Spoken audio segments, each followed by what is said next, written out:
Recording. Here we go. Okay, everybody, thanks for joining. I think as usually happens, we get people that join a little bit late, but we'll get going. We'll respect everyone's time. It's 2:02. So this is building on our last session that we did where Carm had facilitated just kind of a Q&A and experience session with Johnny and I see Johnny's on here as well. After we had done that session, Johnny, Carm and I had talked about doing a part 2. Where he and I were actually going to dig in a little bit deeper. And then I had the great privilege of meeting Sandra through the Ontario Soccer Nominations Committee. So she was a candidate that put forward her name to serve on the Ontario Soccer Board. Through our interview process, I had learned more about her background, which she works in change management every day at a very high level with Manulife, which she'll tell you a bit more about. And I think you will see, which I have seen, she is just a wonderful person, has a ton of insights to share, is very passionate about helping soccer in this province. And so this is, I thought, a great way of our community learning from someone who works in this space every single day, doesn't do it in sport, which obviously we all do, but there's a lot of learnings that I know Sandra can share from her day-to-day environment that I think will be beneficial for League One and our community. So with that, what we usually do, I see everyone's turned off their video. That's fantastic. I'll do the same. I'll facilitate the questions. So please feel free, if you'd like, in the chat box at any point, submit a question. I'll monitor that. And Sandra, if I think it's a good time during your presentation to ask it, I'll ask it. If it's best to save it at the end, I'll hold it till the end. Okay? Okay. Yeah, we'll all right. Do the time as we go. Awesome. Over to you. Okay. Let me share my screen and start the presentation. So I'll let you know when we can see it. Okay. Share, and then I will start the presentation. There we go. Okay. So thanks for taking the time to go through this with me. One of the things I was saying that it's really interesting about being in the change area is that really I do transformations at a strategy level, but really in reality, it's very similar change across any lines of business and across anything that you do. So I think there's a lot of things in here that will definitely be beneficial, and you'll see how it kind of crosses organizations, and it applies to all. I'll give you some of my insights. So as Eva said, I'm a senior Agile coach at Manulife. I work for the Innovation and Agile Transformation team, and it's at the strategy level. And what we do is we try to help teams move through change. So we work with different executives, we work with teams, we work with projects, we work with programs, all across the board. There's a bunch of coaches. Some of us are coaches, some of us are catalysts, and really it is to help the teams move through change through continuous improvement and support. My background has been mostly in the telecommunication industry, also financial and technology. So my background is like IT, and I have business admin experience too. Okay, so I was trying to come up with one of the change quotes, but there's just so many. I was just kind of like, okay, maybe this general one kind of applies to everything. Change isn't easy, but the problem for us today, and this is in one of our business magazines, I'll make sure I have all the references at the bottom when I share the slides. But the problem for us today is that stability is no longer the norm. And most experts agree that over the next few decades, business environments will become even more volatile. And I think we've gotten thrown into that with what happened with COVID and seeing how everybody was able to react and change. So change is the norm, really just helping teams through it. And like I said, everybody experienced it. Nobody was sheltered from it. So today I'm going to talk a little bit about culture and values, because change starts at the top, and it's really important to have that leadership bringing from the top down and establishing what those changes are. And I know that Ontario Soccer has their strategic plan that they've created, and probably a basis for a lot of plans that are created from that. But yeah, it starts at the top. And then we'll talk about the change leadership and mindset for change. And then I will introduce some tools and some change plans or some ideas to get you guys thinking about change. So culture. Culture is very important. Again, this is what I was saying, that we kind of start at the top when it comes to culture. For goals to be meaningful, the company has to live their culture, their values, and they have to establish how they're going to work with people and drive that within. So these are just some things about how the organization does things is what our culture. It's our assumptions, our values, our beliefs, it's philosophies. There's also the aspect of a subculture. So there's a subculture that exists within the culture. So here's a couple things like the subculture within teams and subcultures within departments and some subcultures within the market. So subcultures within neighborhoods. So just really things to be aware of and trying to kind of hone in on so that you guys have this idea to kind of be aware of these things. Okay. So the thing that's happening right now is there's a shift in culture. The way we did things sometimes is not really the way that we could do things now. We have to kind of change the way that we've been working, and this slide really represents the change from traditional to a new approach. So I'm just gonna move this over. So we have proactive versus reactive. Companies need to be able to respond to change. They need to stay innovative and ahead of the market.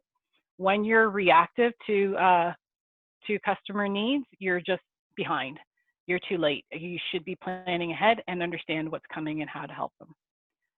Another area of focus is customers, which again, you can think of in your terms for your products and services or services that you guys offer. But right now, things are kind of distant. It's like, these are the things that we have. These are the services we have. The focus is becoming customer centric. It's based on what they want. And they're really driving it. And we have to be aware of it. Before, we could shove a lot of services and products out to people and be like, oh, we have this offering, this offering, this offering.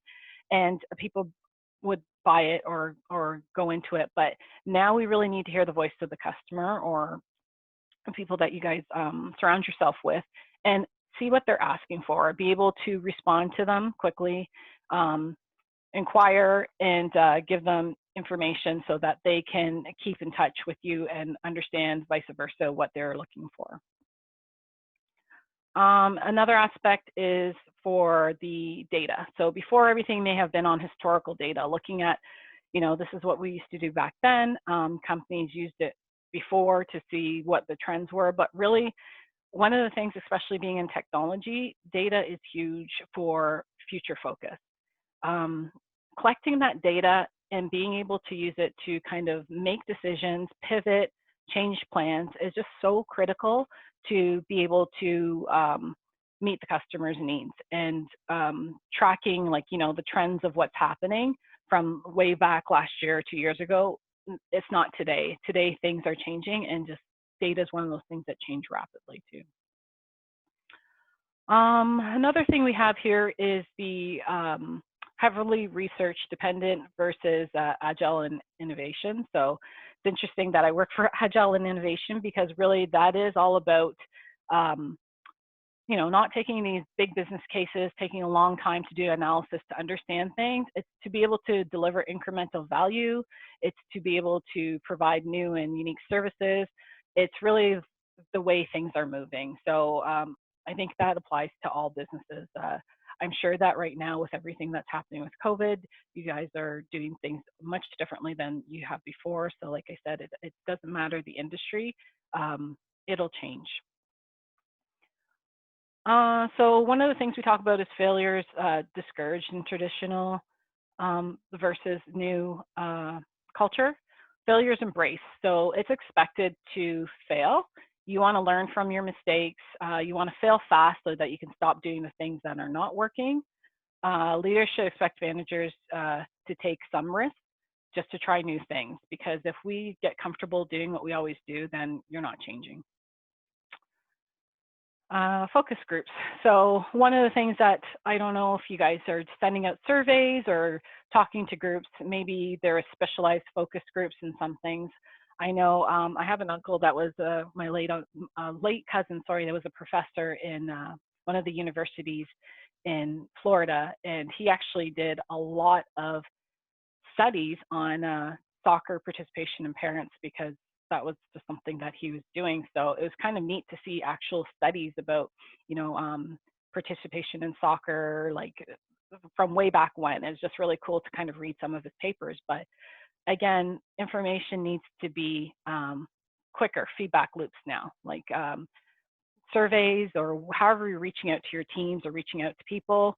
You need to find that information. You know, doing a long focus group is just, it's going to take time, and it's not quick enough to turn around. And then cross-functional silos versus cross-functional teams. So this one's really key to break down the silos. Things cannot get done on your own. It's really important to kind of understand different groups that you work with, who can be your ally, who can support you for changes. It's really important to work as a team and kind of take those challenges together and not do them in silo and be kind of on the outside, not knowing what's happening and making changes on your own. So that's traditional versus new. So one of the things that has been interesting in this whole COVID experience is we actually have an affiliation with Communitech. And what they do is they give presentations. And there's this book that came up by Heather McEwen, and it's Adaptation Advantage. And it talks about the future of understanding trends and shifting factors of identity. And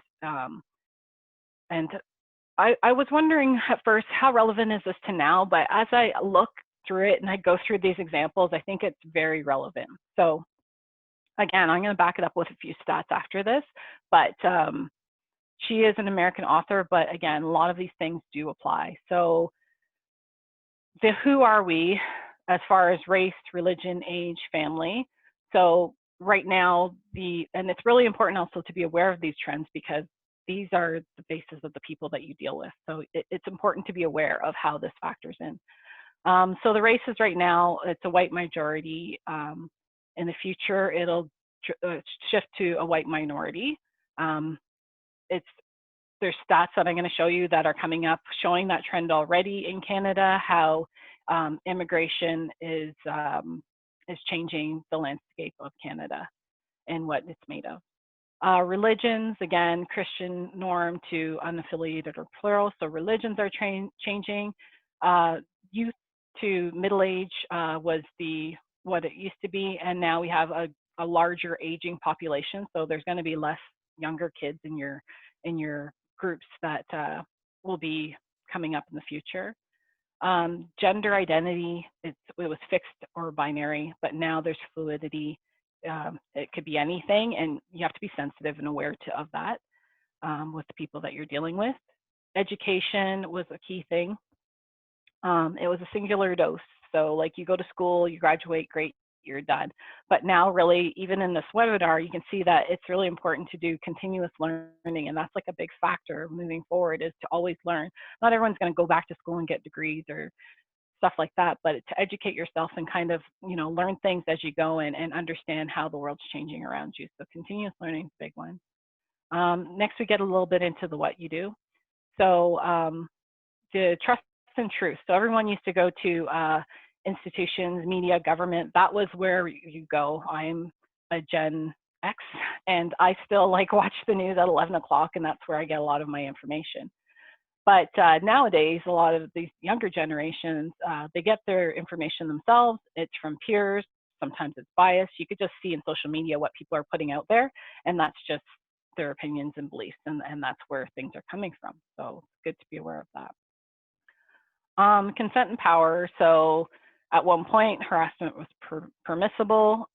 Again, there's a lot of movements. Me Too, Black Lives Matter. It's just flooded in the news now. You can see it everywhere. These movements are really a big power. My husband watches soccer every weekend, and we see that on the back of their shirts, they have Black Lives Matter. I'm shocked that that's happening, but it's happening around the world. So it just tells you we're in an era of a new awakening. Occupation. So fixed employee identity. So you would go to work and you'd say, you know, I'd say I'm a program manager. That's my job. I'm program director. But now your portfolio is your self-expression. So this is really important to know with younger generations. They really brand themselves. They have this awesome thing about branding who they are. If you look at like the Khloe Kardashians and Kylie Kardashians of the world, all those people, Jenner, whoever they are, they've made a name of themselves. Like they actually had no identity. They branded themselves. So that's how the youth kind of think these days. It's all about self-expression. From where are we from? This kind of section here, going into this section. So leadership and authority was usually white male, and now we can see the cries for diversity and female leaders, which is very important. Expertise used to be earned and credential.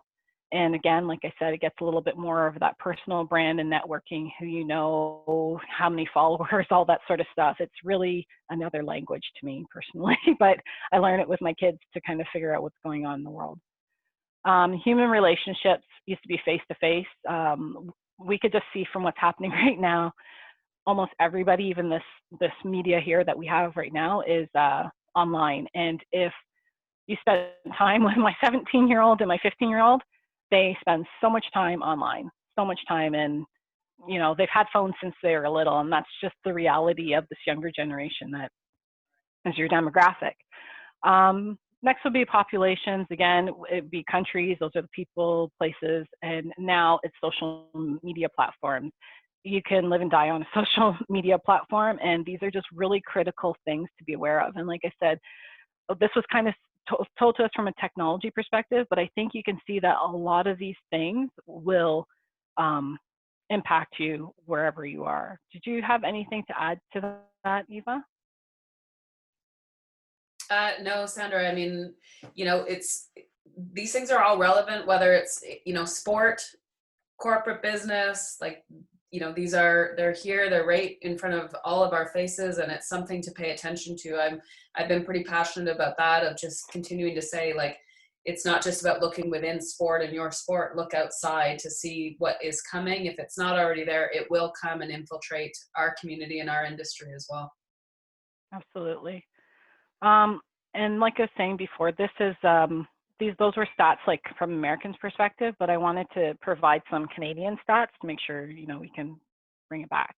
So StatsCan was my source here, and I was actually shocked what I could find on there about all this stuff. I never really looked at it, but they're saying in 2016, when the last census was done, Canada's population was 68% Europeans. In 2036, the prediction is that it'll be less than 54%, with mostly Asians and East Asian Indian people of the majority of those non-Europeans. 58% of the population in Toronto, as of today, as of the census in 2016, so it could be higher today, were born outside of Canada. So again, something to kind of be aware about the ethnicity. So your clubs, your groups, look around. What do you see? It is changing. I'm sure if you've been around for a while, there is a lot of changes. And I know, having a daughter that's 24 and like I said, a son that's 17 and a son that's 14, no PDL, I can see the difference right through, you know, in their schools, in my neighborhood. It's changing completely. So, and then another one to kind of be aware of, again, because I think with the demographics with the League One and who you guys kind of target, and is the Gen Zs and the Gen Zs, and you know, people talk about millennials, Gen X and stuff, but it's really interesting to know the demographics. It's not so much about targeting the demographics, it's about understanding the demographics. So 85% of the Gen Zs, so this is 1995 and up, so your younger group, if your target's around 13 to 17, 85% of them use YouTube. And my son watches video games or how to play FIFA, or watches people play FIFA. It's just strange. It's just a different world to me, but they do. There's so many of them. My 25-year-old, 69%, they use Snapchat. I'm just mastering Facebook. and Instagram. So they're going to be on Snapchat, things disappear. So that's another area to target if you're looking for, who to market. And then 72% of Gen Zs use Instagram. So a lot of them are on Instagram. So this is key for targeting that audience that you think are these kids that you're trying to get the attention, trying to get them interested. All these things are really important to keep in mind.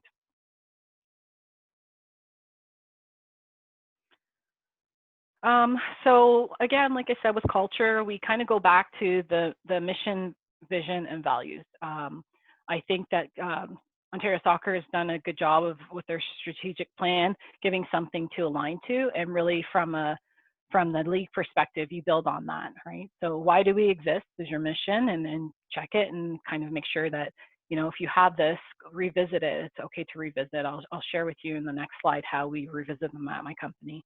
How does the world look because you exist? So that's your vision.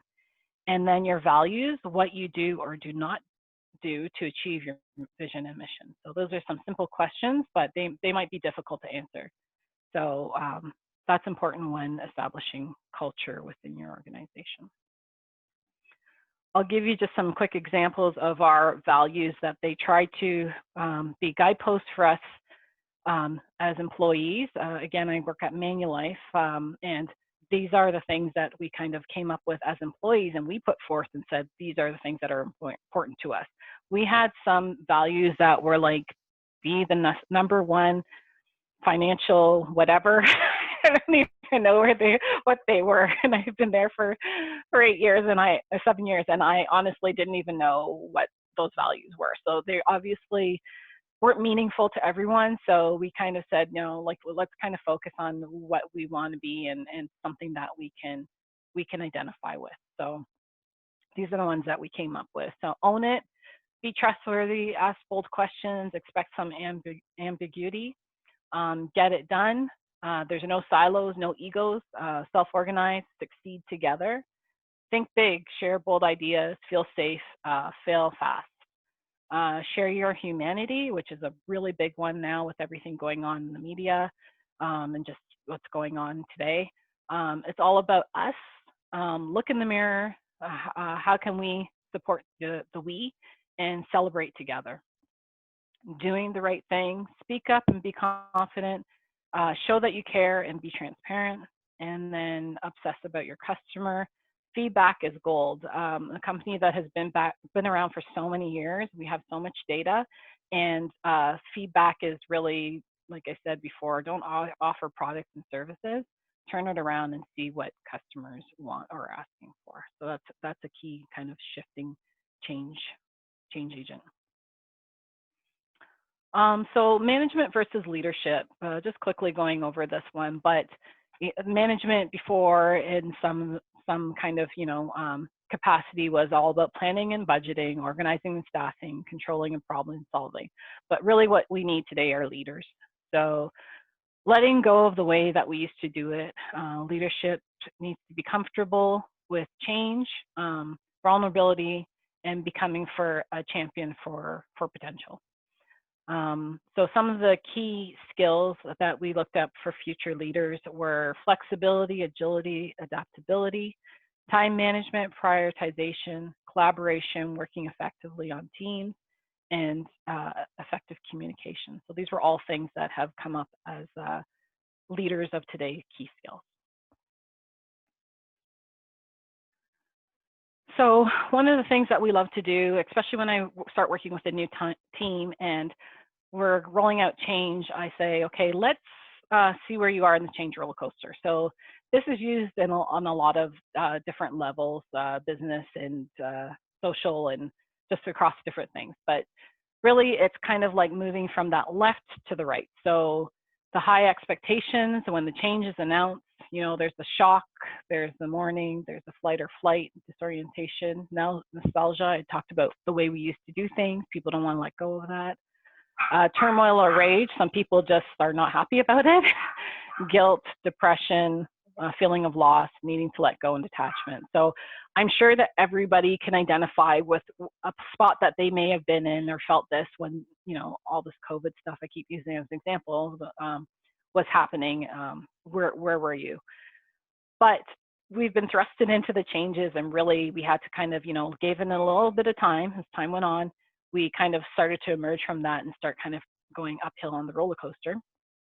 And then we start to search for the new, we focus on exploration, we make some choices, we problem solve, we refine our purpose, again, checking your change plans, find new structure, hope, internal commitment, testing, excitement, and hopefully we're on the uprise right now of this. But I know that a lot of people had a lot of things going on last side, all industries, a lot was going on. So where are you on the change roller coaster? And not everyone's going to be in the same place, but just understand that it is a process and it does take time. So one of the business models that we use for the steps of change is the Kotter model. So again, this is like John P. Kotter. There's a change model book. I'll put the references in here, but this is a really good read for change, specific to change. So creating that sense of urgency, right? Sometimes it's thrusted on us, like, it could be a natural disaster. It could have been Corona. It could have been, anything really. But it's that sense of urgency towards change. So sometimes it's put on us and sometimes we can establish it. But we always have to have that sense of urgency, because that complacency of just feeling like everything's okay, everything's going to be the same, is really where you get stuck and not changing. And that's where you go from being, again, reactive instead of proactive. So you build your guiding coalition. So you build your team. You build whoever's going to kind of help you get through this change, who's going to move it forward. You develop a strategy to bring about the change. So I have some tools, again, where I said, like, I have some questions and steps that can help with change. You enlist, so you communicate or put forth a vision or strategy for change. So you define what that is. You empower employees and take action in incorporating change. So again, you build your alliance, you build your group to start that change. You formulate and generate short-term wins. Again, Agile is all about like incremental delivery. And this is where like there's some big hills to tackle, but what can you do right now? And what can you change right now? What are the short-term things that you can feel that sense of accomplish, or short-term goals that you can gain, even, as bleak as the situation may be, in change. Sustain, so capitalize wins or gains in order to produce bigger results. So, and then incorporate new and better changes in the workplace. So that's a continuous feedback loop. So this is a process that we go through. Next is an agile mindset. So again, my skill set is agility. So it's a fixed mindset versus the growth mindset. So someone in the fixed mindset, and again, establish where you are and just be aware. Self-awareness is knowing where you need to get to, but I can either do it or I can't. Failure is limited by my abilities. I'm either good at it or I'm not. My abilities are unchanged. I do not like to be challenged. My potential is predetermined, and when I'm frustrated, I give up and I stick to what I know. So do you have a fixed mindset, or do you have the growth mindset, which is key for moving forward and getting through change? I like to try new things. I'm inspired by success of others. My effort and attitude determines my abilities. Failure is an opportunity to grow. Challenge helps me grow. I can learn to do anything I want, and feedback is constructive. So again, it's just kind of that shift and awareness for change.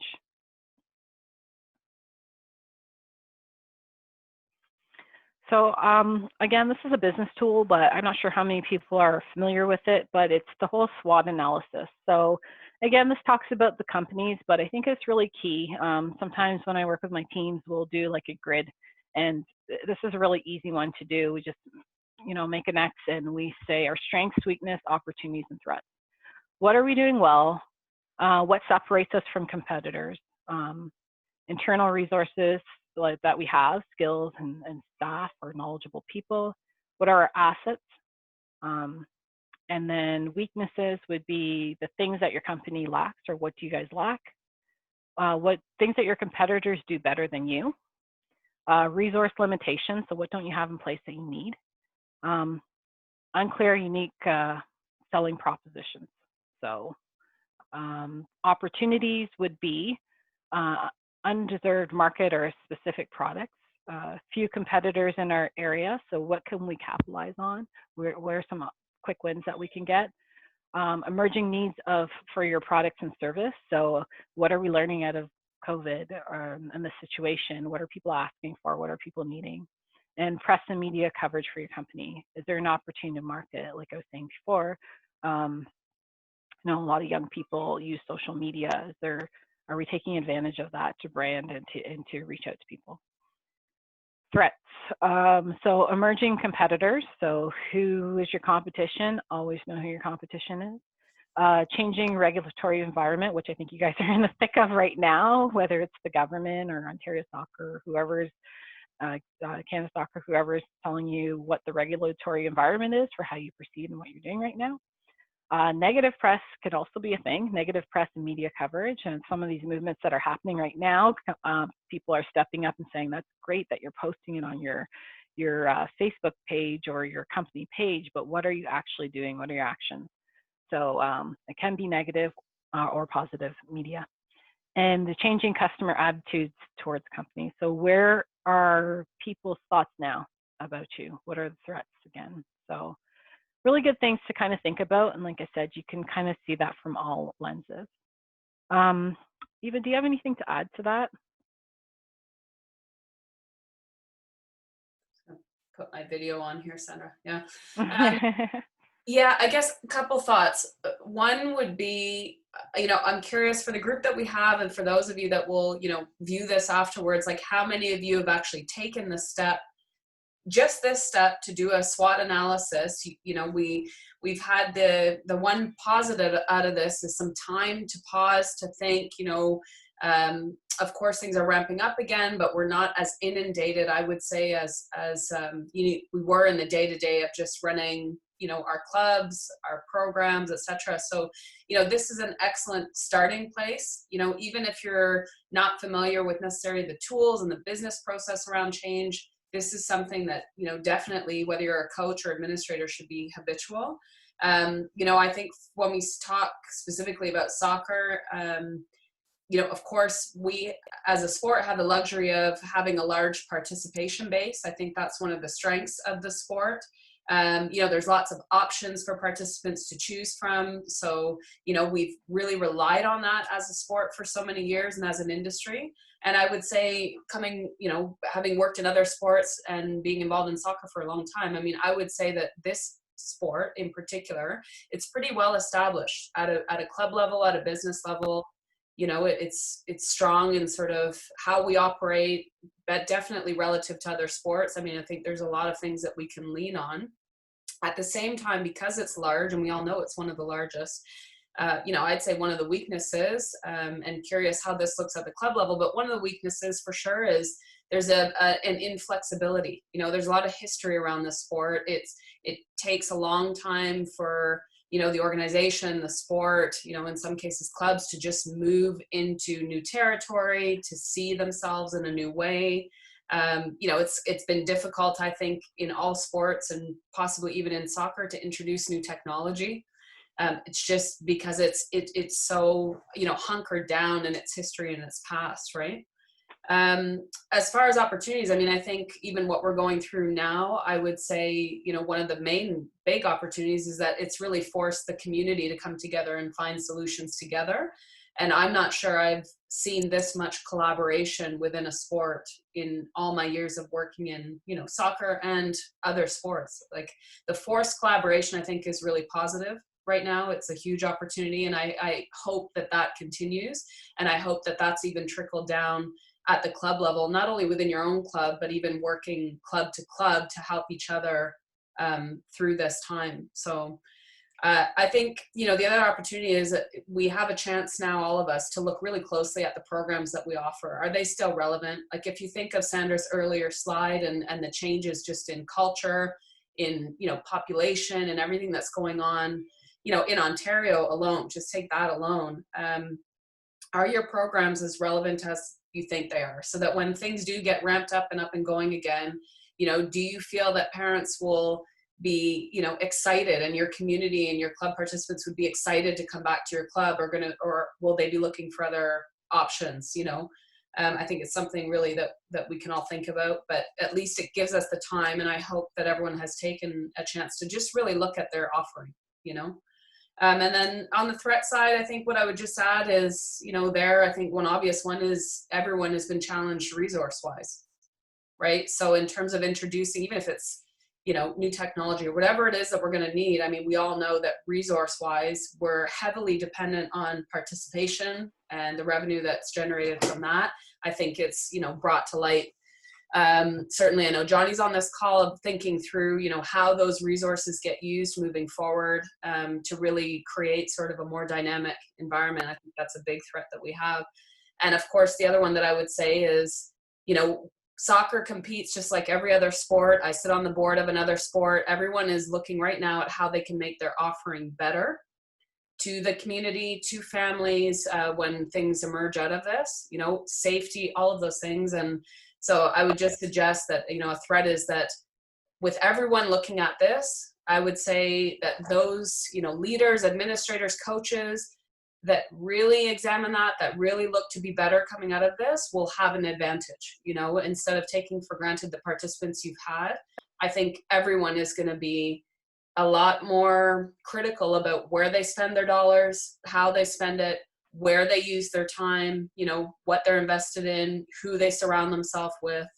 And so it's just something to consider for everyone here to really think about, that, we're in an environment where we are all competing for participants. Great, thanks. And one thing I hope to see, even just like I said, as a parent perspective, if I can add, is to continue to engage and embrace in technology.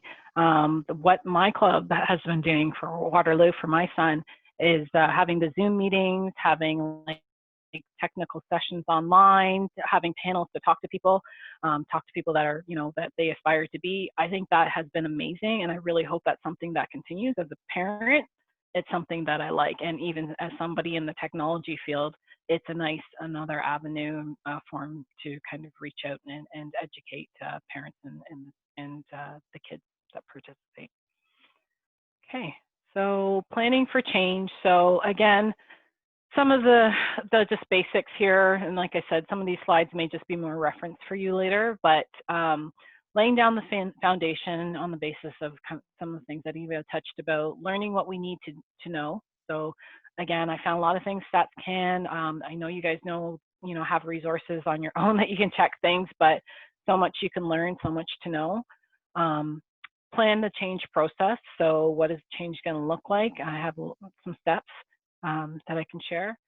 Making the change work, like everyone really has to be dedicated to the change. It's hard, and that's why people don't like to change.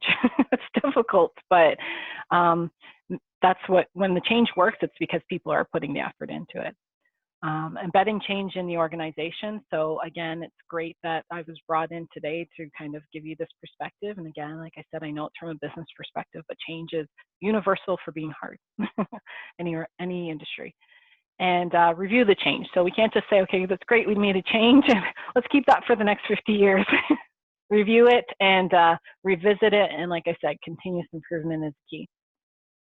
This is just a little template that I will include as part of the presentation that you can reference. But when going through a change, sometimes it's good to ask yourself these key questions in the planning process. So what is the vision for the change? So you come up with a change. Now you guys kind of have some ideas of things maybe that you want to do.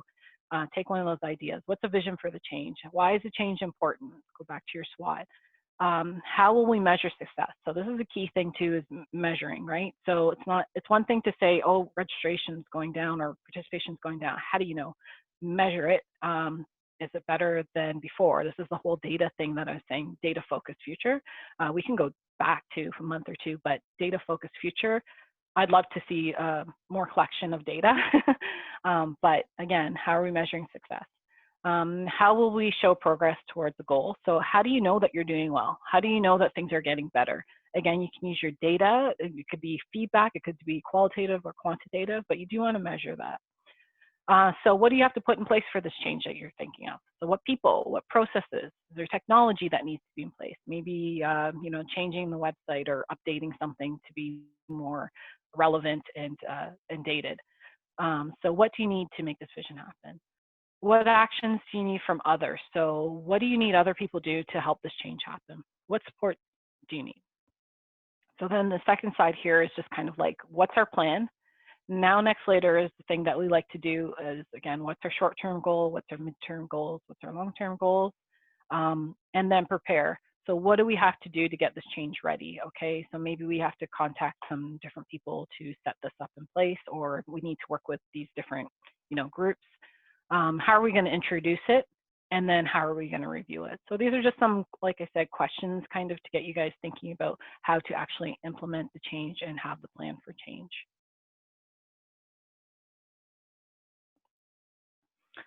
Last thing here I have is a business continuity plan. So business continuity is all about being able to keep our services on whenever issue arises. The one thing I kept this in because with COVID, we were really we were really hit with a crisis that people really just went into reaction mode. Some of the bigger companies, especially corporations like banking and stuff, our systems have to be online. Things have to be working. We still need to access people's money. We have fail servers, all these things in place. But I think the biggest thing that we can learn out of this, because this is probably the first time experience that a lot of people had, gone through such a big crisis, is to how can we help the next person? How can we be prepared? How can we make sure that if a crisis happens next time, we have our plans in place and we can continue to support services? And again, I know sports is different. We might not be able to continue to support them, but what will support look like?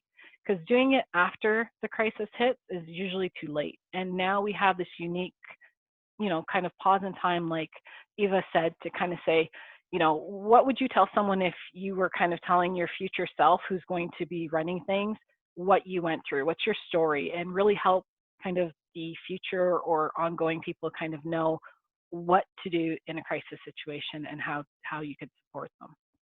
So I think it's really a good idea to kind of create a plan.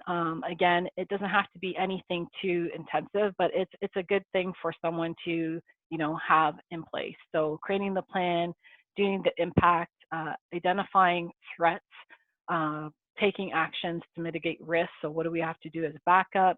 Creating readiness plans to maintain the continuity of team. Who are the key players that we need available? Identify the core team leaders. So who's going to be on that daily crisis call or the continuous stand-up call, we call them, just to kind of connect with each other and make sure things are moving. And then maintain the plan and keep it under review. So again, it doesn't have to be anything elaborate, but it's good to have the plan for somebody to have in the future. So something to consider to do now instead of somebody having to kind of go over all these lessons again in the future. So that's all I have. Thank you for taking the time to go through this with me. I don't know, Eva, we can open it up to any questions. We've got a really good one here from Patrick, Sandra, and it brought up some old memories for me. So I'm going to ask this. So his question is, as most changes in companies have an impact on internal or external, and I would say external stakeholders who aren't necessarily part of the change team. Yeah. And they don't necessarily know everything that's going on, internally in terms of that process. So what do you do in order to gain their acceptance and, trust in that change? Yeah, and I think this goes back to the slide that I had on communication. That's key, right? Everyone, it's kind of unique with COVID, excuse me, everyone is experiencing it, but they're experiencing it in different ways. So I think the key thing is to communicate. Communicate to these groups. And like I said, if you start thinking about this ahead of time, it's easier to kind of plan going forward. But I think communication is the key thing because people are learning it as they go. Okay, thanks, Sandra. I just to add to that, Patrick, and to your question, I think in the first session I talked about some of the pretty extensive change that I was leading at previous NSO, National Sport Organizations, and one of the learnings or my takeaway out of that period of time was, if you look at the steps that Sandra laid out, like we had a change team, they were very influential in the community. We felt, and I think we took for granted, that those individuals, we wanted them to be the messengers. And we laid it out, we put things in writing, we documented, because it was pretty significant. And, but we didn't take it upon ourselves to deliver the message and communicate the message for them. We wanted them to do that. And like I said, we took that for granted. And some of them, while all of them were all, gung-ho for it, happy to lead it, very supportive of it, when push came to shove, I'd say, a few of them were the first ones to sort of back off, hide, they didn't own the message, they didn't own the change. And that was a big learning for me. So certainly whoever you do have around the process, I think it goes beyond just having one person communicating that change. It's really, if you're going to be part of this process and help lead this, part of leading that is to step up and be a vocal advocate for the changes and to really be visible in that change, especially if they're influential. So. Yeah, and sometimes change too, people say, okay, it's just like a leadership thing, but it has to be, and that's why I started with culture, because maybe people are like, why is she talking about culture? Because that it has to be embedded in the organization from the top down and from the bottom up. Like it has to be within. So it's one thing to be kind of told to change, but if people don't buy into it and people don't feel connected to it, like I said, they don't own it. I just kind of went back to these because if you don't feel part of that change, then it's really hard to share that message. But it really does come from the top, and everybody needs to be talking the talk and walking the walk, for sure. Yeah, for sure. Johnny, I see you're still on here. I don't know if you can hear me. Let's wait and see. Johnny? I was just gonna, I am trying to find the unmute. There you are. Johnny, I just wanted to ask, you've gone through this, you've been leading Ontario Soccer's process, helping a pretty massive community. What sort of resonates here for you? What are things that maybe you thought the organization might have missed or that you're in the midst of? Be curious to hear your thoughts too. As I sat back here, Sandra and Eva, and listened to this presentation, Sandra, because I came on board 5.5 years ago as I guess a leader of change to try to bring the organization to transfer it from the 1980s into the 21st century. Right. And certainly not me on my own, a team of people, including some powerful board members who believed in change and had my back, if you will. We went through a lot of the information that you shared there, and those trials and tribulations and acceptance of change is spot on. And ever so exposed in amateur sports when you're dealing with so many stakeholders, so many interests at different levels, and to trying to make change for the better and prioritizing what are the easy, commonsensical changes that are required and what are the structural changes that take time and consultation and collaboration, quite frankly, to get it done. And what really resonated with me was, and our key learning was, we had to shift our fundamental thinking at a board level. At that time, it was our old board of 28 people. We had to fundamentally shift our thinking that the days are gone of making decisions that are based on personal opinion or human emotion. And we have to do more evidence-based decision-making. So we invested a lot of time and resources into exactly what you're talking about: surveying, piloting, testing, all these types of words. Because how do you really know unless you have data to support it or help back, or sometimes give you the direction that you're going in the wrong direction and have to recalibrate or totally eliminate? And that was very important to us.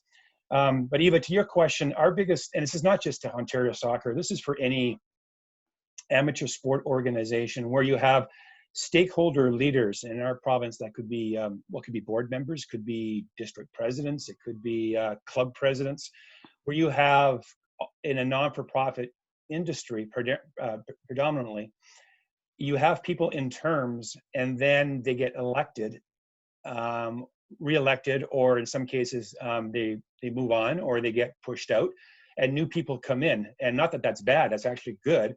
But as you're moving on a change train and new people come on board, one of the biggest mistakes you can make is not spending time onboarding those people who are going to be your stakeholders, because they'll come in with no knowledge of what's been done and the answer to the very important question, that is, why are you doing this? So you have to spend time onboarding those people. And we found that we missed in a few places. And then those people become very vocal. They have no compass of what we're doing. And then we've changed that now, and we're onboarding people with respect to strategic direction, those types of things. And the last comment I want to make is, and it goes back to, and you're so right, Sandra, is data, data, data. Yeah. Our strategic plan, most strategic plans that are successful that I've seen, and I'm very, very strong on this opinion because I have a huge passion for strategic planning. You need to have metrics to measure where you're going and what you're doing. Yeah. And I don't like strategic plans that are just checklists. And they're fluff, in my opinion, and they waste people's time and are never used. You need to map out a plan, have metrics against it, and be accountable back to be able to show people over the term of your plan, be it 2, 3, 4, 5 years, whatever that is, to show you're on the right path and you're measuring. So you're always calibrating as you're going along. And that's an important piece of that. So it'll be interesting. Ontario soccer has been in change for over a decade and needed to be. It's a leader in the country. And a lot of changes going on in amateur sport right now, and these fundamental principles are key and paramount. So thank you for reinforcing some of these key areas. Yeah, no problem. And I think we have, I'll just maybe add this last point, we have the added benefit of all coming from sport. And if you think of what happens, whether it's the field, the hockey rink, whatever, I mean, it's constantly changing. You know, whether you're a coach or a player, referee, like you're constantly in the midst of change. And so if anyone is feeling overwhelmed in this, you know, in this environment that we're in, just remember that we have these extra tools because we've participated in sport for so long, especially around this piece, that we can, you know, lean on, you know, look back on, remember that we actually do have the tools to move through this because we've all spent so much time in an environment where that's the name of the game. Change, adjust, move, be flexible, right? So absolutely. Great. All right, Sandra, thank you. We are actually just almost at 3 o'clock. I don't see any more questions here, but thanks so much for your time today. We really appreciate it. Yeah, we're looking forward to having you more involved for sure. Great. And then you mentioned you'd have tools, right? So we'll share some tools with everybody. Yeah. The recording will be up in the folder. Awesome. Yep. Perfect. Yeah, I'll share this, and I just wanted to put some references so you guys can read more if you're interested. Great. Thank you very much. Okay, no problem. Okay, thanks, everybody. We're on again next Wednesday. I know Carmen will send out the details for that. Thanks, everybody. Thank you. Thanks. Bye.